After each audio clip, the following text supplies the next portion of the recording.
Perfect. Let's see. Let's grab this one here. This is a perfect example. Yeah. Okay.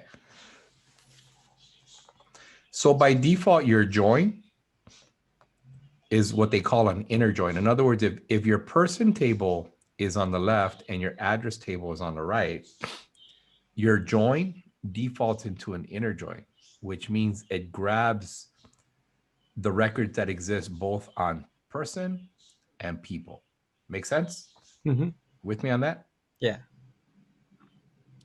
When you do a left join, and just like we had people on the left side of the statement and address on the right side of the statement, if we do a left join, it grabs all the records from the left, including the records that are intersected with the records on the right, but it doesn't include anything extra. You with me on that one? Yeah. Make sense? And then the opposite of that is the right join. So if people is on the left, address is on the right, and you have more addresses than you have people, and you want to include the ones on the right, then you would do the right join. Okay. That makes sense. And then you have a full outer join, which basically includes both, all records from both tables, regardless whether they have a match or not.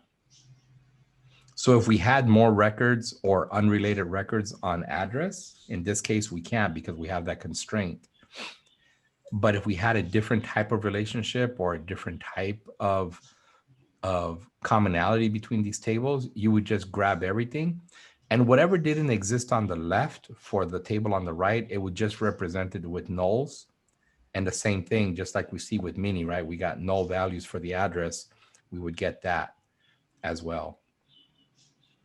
Now, you also have the left excluding join, which would be what they call, oh, this is just doing a where clause.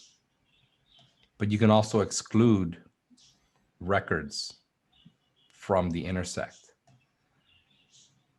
You can also exclude records on the right side from the intersect.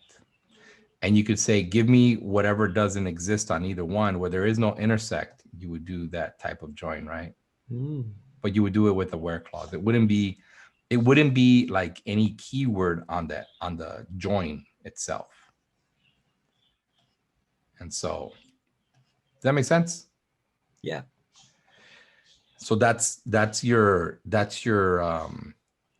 joins, you know. And at the basic form, you know, you're basically going to be, I would say 90% of the coding that you're going to be working with is inner joins, which is just a join by default, your left join and your right join. That's going to be 90% of your joins that you'll be working with. There's also another concept called a cross join, where it goes and relates every single record with every single record over here. So say, for example, if we have Minnie Mouse would be cross-joined with every single address in the address table.